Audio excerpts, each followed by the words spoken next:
Carlos Brus está con nosotros, congresista de Peruanos por el Cambio. Congresista Brus, muy buenas noches, gracias por estar aquí. ¿Qué tal? Buenas noches, gracias por invitar. A bocajarro como el programa, ¿lo quieren censurar al ministro Saavedra? ¿Cuál es su impresión? Yo creo que hay un grupo de congresistas vinculados a universidades que quieren censurarlo.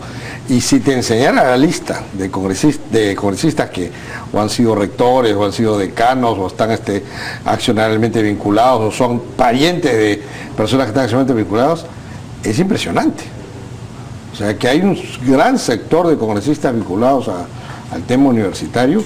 Que sí, nos queda claro. Yo vi una carta de Lucio Ávila que la verdad era escandalosa. Y ahí están violando reglamentos, porque el reglamento reconoce pues que tú no has nacido el día anterior de que postulaste al Congreso. Todos tenemos un recorrido y tenemos relaciones con empresas, instituciones válidas, absolutamente. Pero cuando tú estás tocando algún tema específico, del cual tú has participado en tu pasado o en tu presente, y podría haber un conflicto de interés, tú tienes que transparentarlo. O sea, el día de mañana se discute el código para funcionamiento de restaurantes, y yo estoy tomando una decisión, yo tengo que decir, estoy participando, pero por si acaso yo tengo un restaurante, ¿no? ¿Hay algunos que no estén a favor de la ley universitaria, pero que no tengan ese interés subalterno? Pregunto, por ejemplo, con el congresista Müller, él ha dicho abiertamente que no está a favor de la ley universitaria. Por supuesto que puede haber, pero, repito, muchos están patrocinando esos intereses por algo muy sencillo. El funcionamiento del SUNEDU, el sistema de acreditación, está haciendo que universidades privadas tengan que invertir un montón de plata en mejorar su infraestructura, si no, no pueden ser acreditados. Entonces, es plata que los que son parte de la universidad van a dejar de meterse al bolsillo. O sea, no quieren asumir esa inversión de finalmente acreditarse porque se la quieren guardar. Nuevamente es el tema de las ganancias. ¿Y cuál es el argumento que dicen? Oye, no hay la autonomía universitaria, están violando la autonomía universitaria. No, señor, nadie está diciendo que ahora los profesores van a tener que tener esta ideología o van a tener que decir esto en clase. Eso es autonomía universitaria. La autonomía universitaria es que tú tienes libertad de cátedra, que los alumnos pueden decirlo, pueden opinar sin que sean molestados. Eso es la autonomía universitaria.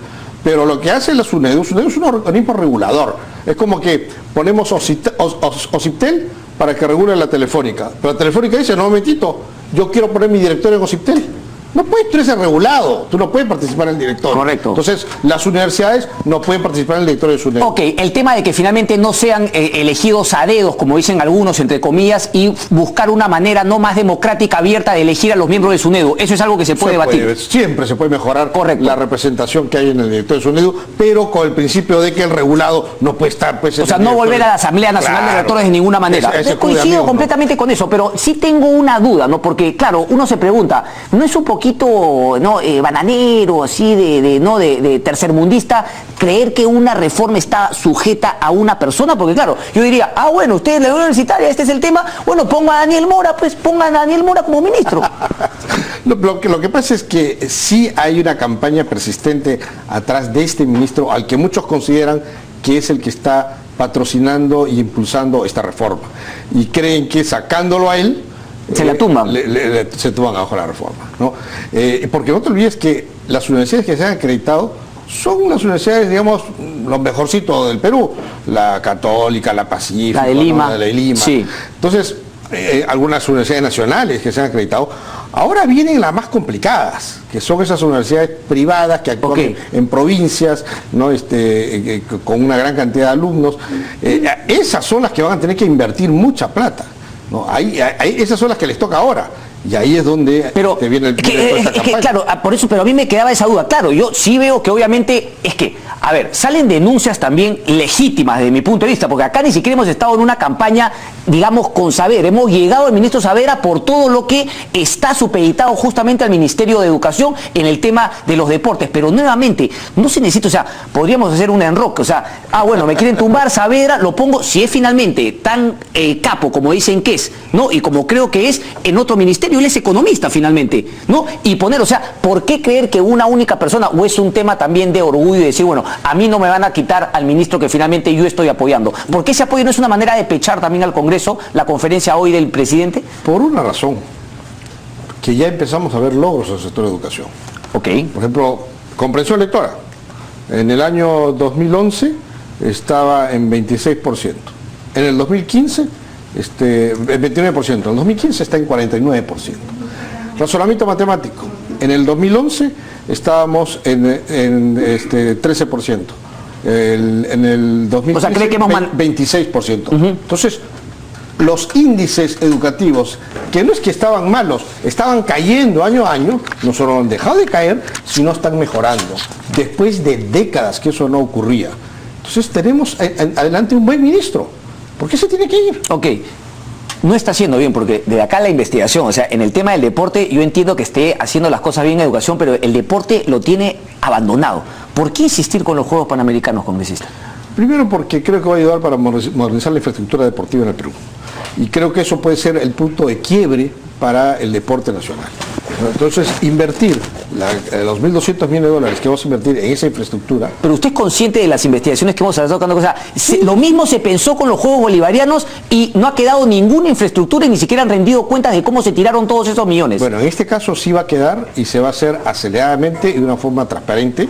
Se está por llegar a un acuerdo con una agencia del gobierno de Canadá, que es la que organizó los Juegos de allá. Toronto, sí. Y que esta agencia, que es una agencia del gobierno canadiense, con la anuencia de la Contraloría, es la que vendría y prácticamente ellos deciden las obras que se tienen que hacer, mejor dicho, los contratos a hacer con las obras, con una persona externa al Perú, de una forma muy rápida, para acelerar esos trabajos y al mejor contratista. Pero esos son los Juegos Panamericanos. Eso va a estar revisado y supervisado por la Contraloría. Esos son los Juegos Panamericanos, pero lo que ha reconocido el ministro Saavedra, que yo sé que tendría que reconocer muchas otras cosas más, es que, digamos, no tiene manos, o sea, no ha tenido el tiempo, él está concentrado y bien que esté concentrado. ¿Por qué hay que cambiar el sistema del deporte? O sea, hay un tema de puertas giratorias, él reconoce, el COP no es un desorden y no voy a decir si es que hay más cosas y qué sé yo, pero sin embargo, el COP sigue ahí con el perjuicio a los deportistas. Sí, porque si no llega plata al COP, los deportistas de cara a los Panamericanos no están bien entrenados. Segundo, en el IPD mantiene a la misma gente. ¿Por qué no hay cambio? Pero hay que decirle a la gente que el COP no es una entidad pública. El COP es una entidad privada. Sí, claro. Y el gobierno no tiene potestad de cambiar a nadie ahí. Eso es como que como el gobierno se mete aquí al canal N y cambie, no puede. A ver, le voy a explicar porque parece que el ministro Saavedra no repite ese tema y se lo repite también otras personas. Hay un consejo superior en el IPD que se supone que está por encima del jefe del IPD, que nombra el Ministerio de Educación, en el cual está el Comité Olímpico Peruano. Eso el Congreso lo puede cambiar. Hay un tribunal adscrito al IPD que finalmente también lo nombra el Ministerio de Educación, que también puede sacar al señor José Quiñones y hasta ahora no ha hecho nada y no hay ninguna responsabilidad. El ministro de Educación puede decirle al Comité Olímpico Internacional que el representante del COI en el Perú es un ente que no responde, se ha tirado la plata, no hace absolutamente nada. Hasta ahora no han mandado ninguna carta. Podría decirle a la ODEPA, yo renuncio a los Panamericanos porque quien te representa aquí en el Perú está en franca rebeldía en nuestro país, no ha hecho absolutamente nada. El señor ministro está concentrado en la educación y bien que lo haga. ¿Por qué no pide ayuda y sincera, como ha dicho su colega Juan Cheput, de que el deporte está abandonado y no tiene manos, congresista? Por la siguiente razón, tenemos un juego panamericano a puertas. Lo que yo sí creo es que debe haber una diferenciación mucho más clara entre el IPD y la COP, porque la COP es una entidad privada y no tenemos por qué tratar a la COP como si fuera una entidad pública. Es ahí donde ha venido el problema, donde deja la plata a la COP no rinde cuentas y se arma un problemón. Entonces ahí hay que hacer una distinción, son cosas distintas. Y por otro lado, pero le acabo de decir que hay muchas medidas más y no solamente... El Comité Olímpico Internacional te exige que trabajes a través de la COP. Sí, pero tú tienes que informarle... ¿Por qué no trabajamos directamente? No, tiene que ser a través de la COP. Pero en fin, a lo que yo voy es que después de décadas en el Perú, tenemos una visión de lo que queremos en materia educativa. Antes no teníamos eso. Okay. Hay un criterio de lo que es una carrera magisterial, con un incremento de remuneración de los sueldos de los maestros basados en la meritocracia. Okay. Te he mencionado cómo mejoran los índices educativos. Está perfecto, entonces no valdría la pena plantear... Es un buen ministro, ¿por qué tiene que irse? Quitarle el deporte al Ministerio de Educación, que no está concentrado en el tema de la ley universitaria de educación, quitar el deporte. Hay que hacer algo con el deporte, porque ahorita lo ha reconocido el ministro, no está caminando, es un caos total. Denle una mano al ministro, pero que el ministro también diga que necesita una mano. Sí, correcto. Es que me parece que políticamente están queriendo meter... Es que nadie es Superman tampoco. Efectivamente, yo no te puedo decir... Bueno, si nadie es Superman... La labor del ministro es buena en todos los casos. Nos va a costar 1.200 millones de dólares. Hay aspectos en los cuales probablemente se podría haber hecho mejor. pero que en general el trabajo del ministro Saavedra es bueno, lo es. Los índices así lo dicen. En ese sector, ok, en ese sector. Sí. Vamos a hacer una pausa y regresamos con el tema de Nadine Heredia, si le parece. Pausa y regresamos.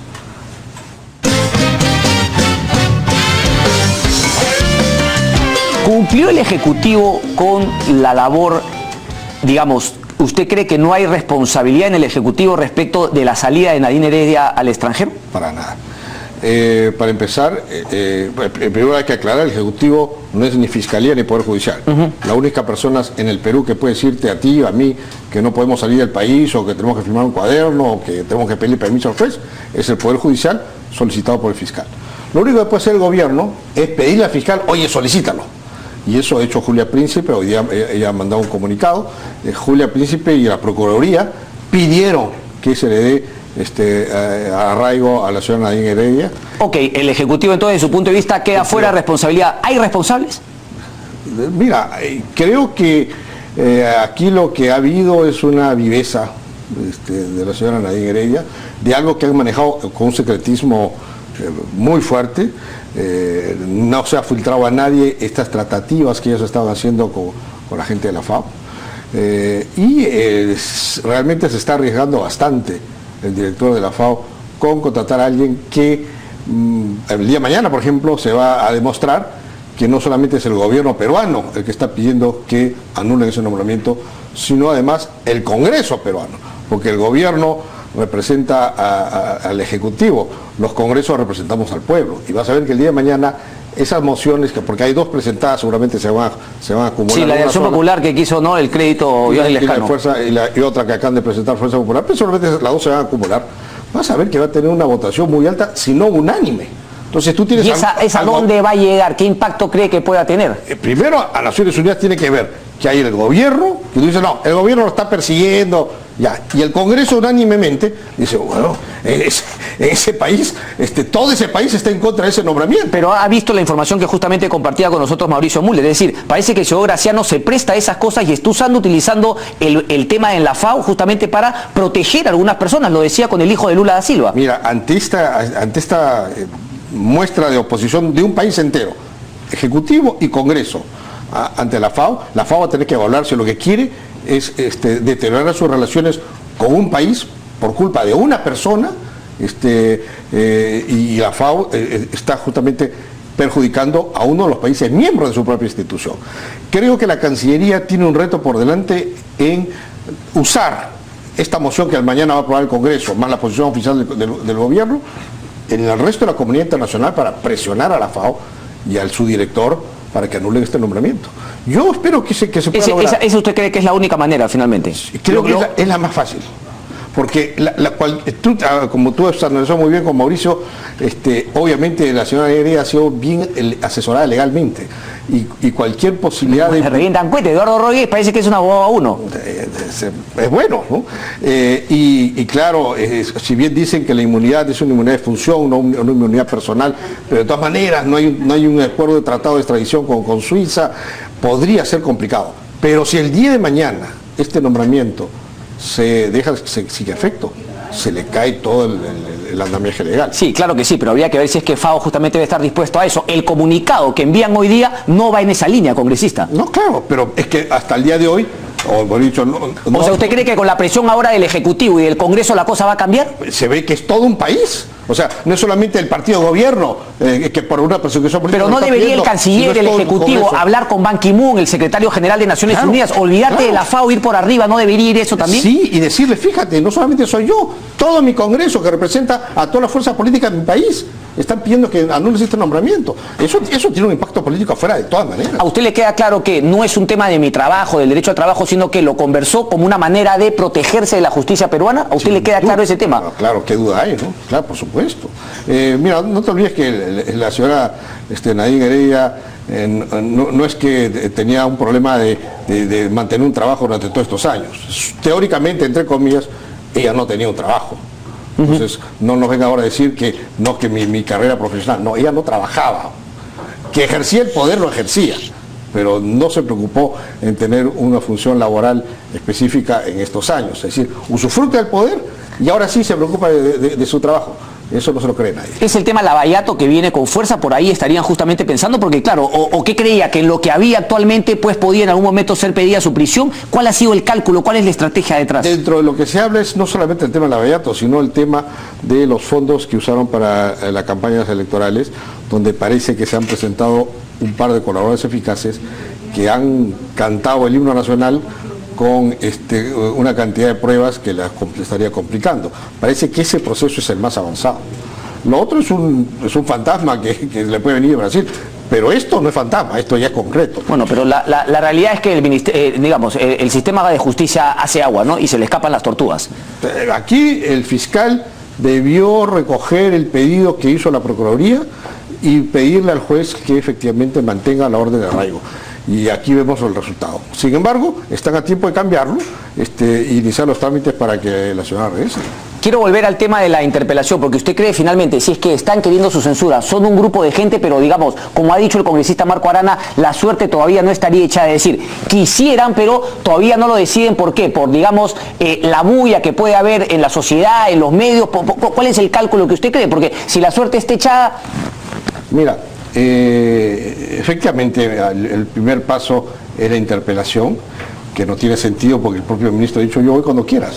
No necesita recoger firmas ni debatir en el Congreso si se acepta o no la moción. Yo voy, ¿no? Entonces, pero en fin, quieren continuar por ese camino y todo apuntando a una censura.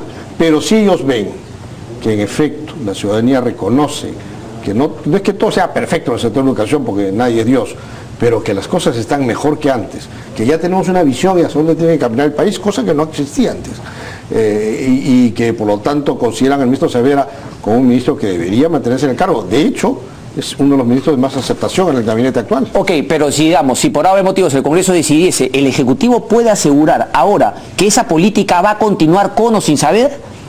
Bueno, por supuesto que el tema universitario va a continuarse con sin saber, así que los que creen que sacando a Savera solucionan el tema de tirarse abajo a los SUNEDU, se equivocan. Carlos Cruz, muchas gracias. Gracias a ti.